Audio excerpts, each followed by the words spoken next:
이번 시간에는 담보 및 보증 업무 지침 제24조 회수 인정 비율에 대해서 진행하도록 하겠습니다. 앞서 말씀드렸다시피 회수 인정 비율이란 담보물의 가격을 일정 금액 이하로 조절을 해주는 내용인데요. 이 회수 인정 비율이 왜 그렇게 중요한지 정말 별표 3개 하고 한번 다 같이 알아보도록 하겠습니다. 빨간 펜이 더 보기 좋네요. 제가 해보니까요. 회수 인정 비율 용어의 정의부터 알아보도록 하겠습니다. 앞서 한 번 더 한 내용인데요. 기준 가격이라 함은 감정가격, 감정심사가격, 심사평가 등의 방법으로 산정된 금액으로서 회수 인정 비율의 적용 근거가 되는 가격이다. 특히 감정가격, 감정심사가격, 심사평가액, 즉 시간가치를 감안한 심사평가액이 기준 가격이 되더라. 이 기준 가격을 담보 가치로 환산을 해주기 위해서 회수 인정 비율이라는 것을 곱해주게 됩니다. 예를 들어서 기준 가격이 10억인 물건이다. 근데 이 10억인 물건이 회수 인정 비율이 80%더라. 80%를 곱하면 담보 인정 가격이 8억짜리 물건이 되는 겁니다. 즉 담보 인정 가격이라 함은 기준 가격에서 회수 인정 비율을 곱한 금액으로서 담보의 가치를 조정을 해주더라. 근데 이 담보의 가치를 조정을 해주는 이유는 10억짜리 물건이 우리가 처분해서 담보 채권 보전을 하기 위해서 10억을 경매에 넣었을 때 10억에 낙찰되는 경우는 잘 없더라. 경매는 보면 한 80%나 70%나 낙찰률이 다르더라는 거죠. 그래서 담보 가치를 조정해주기 위해서 이 회수 인정 비율이라는 것이 중요하더라라는 것 정도는 꼭 기억을 해 주십시오.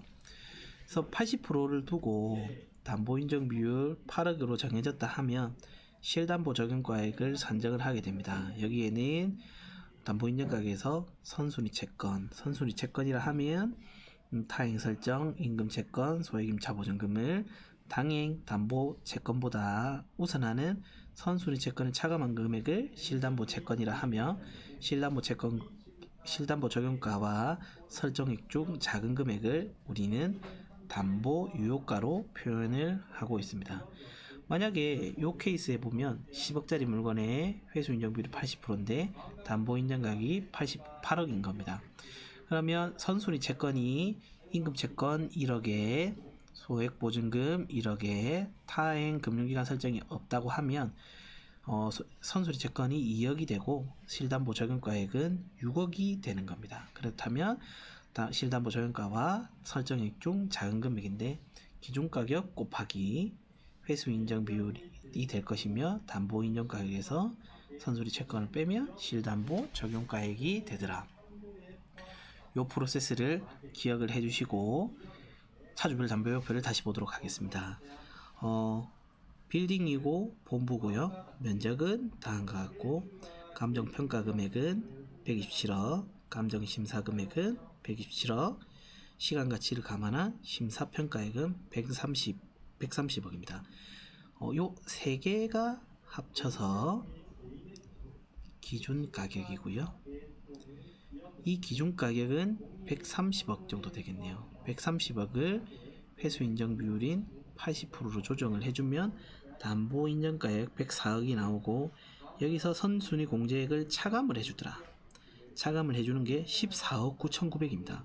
이 14억 9,900을 찾아보면 소액 임차 보증금 6억 8천과 임금 채권은 없는 걸로 판정이 되며 선순위 설정이 8억 1천만 원이 아마 다른 은행일 겁니다. 요 두 개의 선순위 설정이 8억 1천만 원이 있는 거예요. 그래서 선순위 채권 공제를 14억을 했고 담보 인정 가격에서 선순위 공제액을 빼니 실담보 적용가액은 89억입니다. 89억이고 대출이 얼마 있는지는 모르겠지만 대출 금액과 설정 금액, 실담보 적용가 중에 작은 금액으로 잡히기 때문에 본건 대출 유효가는 89억 1,073만 1,000원입니다. 그래서 전액담보부 대출을 구분하는 것이 여기 있더라 라는 거고요. 계속 반복해서 설명을 드리고 있는데 기준가격, 회수인정비율, 담보인정가격, 실담보조정가격, 담보유효가가 사실 용어가 그렇게 어렵진 않지만 텍스트로 보면 잘 이해가 되지 않습니다. 그러나 실무적으로 사주별 담보요약표 뒤에 있는 여기가 용어의 정리와 일맥상통하니 특별하게 어려움을 느끼지는 말자. 뭐 하나 더 나아가면 담보요약표상에 맨 마지막 오른쪽 하단에 있는 담보유효가만 보지 마시고 실질적으로 담보가 종류가 뭐고 면적이 어떻게 되며 선수리 공제가 뭐가 들어와 있는지, 다음에 해수인정비율은 적용이 잘 되어 있는지 한번 검토하시는 게 제일 좋을 것 같습니다.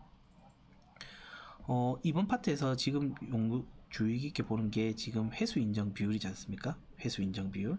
제가 낙서를 너무 많이 했네요.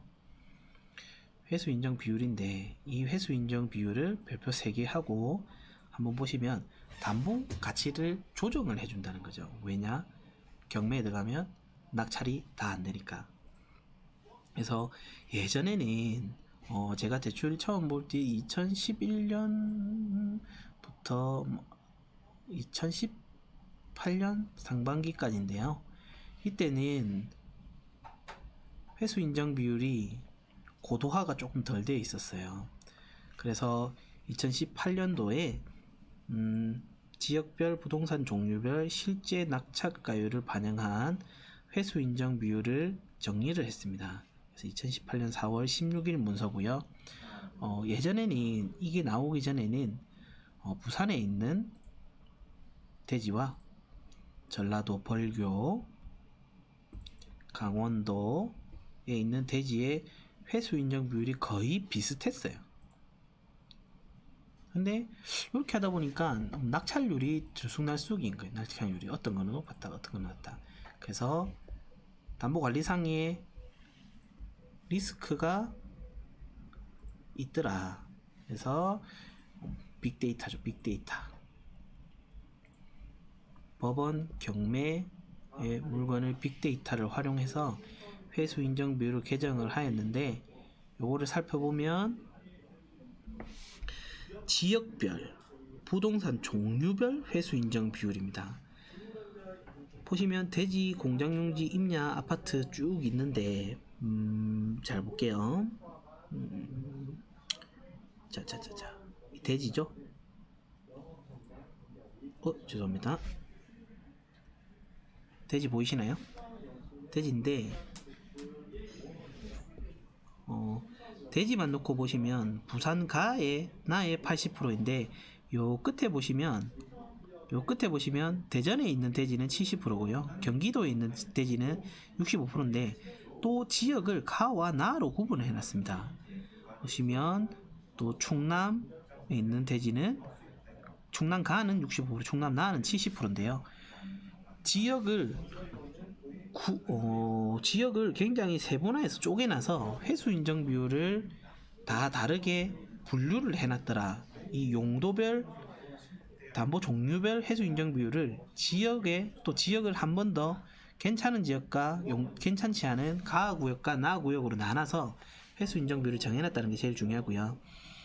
요거를 확장해서 한번 보시면 네오비스 9540 화면입니다. 신부동산 담보 코드 조회인데 대지 건물이고 아파트에 담보를 등록을 했을 때 서울에 있는 가구역, 서울에 있는 나구역인데 용산구, 성동구 뭐 이런 거고, 그 외 지역 부산으로 보면 부산가는 부산 진구, 동래구, 남구, 북구, 해운대, 사하, 금정, 연제구, 수영구는 80%, 그 외 지역은 80%.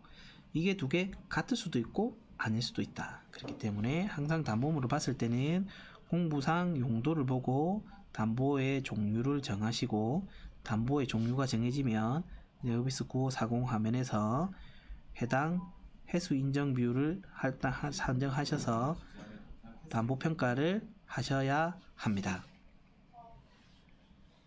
그래서 오고는 담보 평가를 하셔서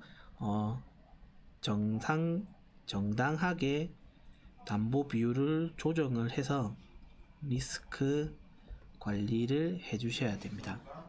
그래서 이게 어떻게 되어 있냐 하면 이게 매년 업데이트를 해요. 그래서 처음에 대출 취급할 때는 회수 인정비율이 80%였는데 경기가 안 좋아져서 이 지역에 부산 가 지역에 아파트가 낙찰률이 떨어져서 회수 인정비율이 70% 떨어졌다 하면 기획부에서 용도 지역별 회수 인정비율을 최신화하면 저희가 담보 등록되어 있는 회수 인정비율도 70%로 일괄적으로 바뀌어서 당행 리스크 관리를 할 수 있게 해 놓았습니다. 회수 인정 비율은 회수 인정 비율의 정의와 그 사용 방법 그리고 판단하는 기준은 다음과 같으니 항상 업무하실 때 참고하시기 바랍니다.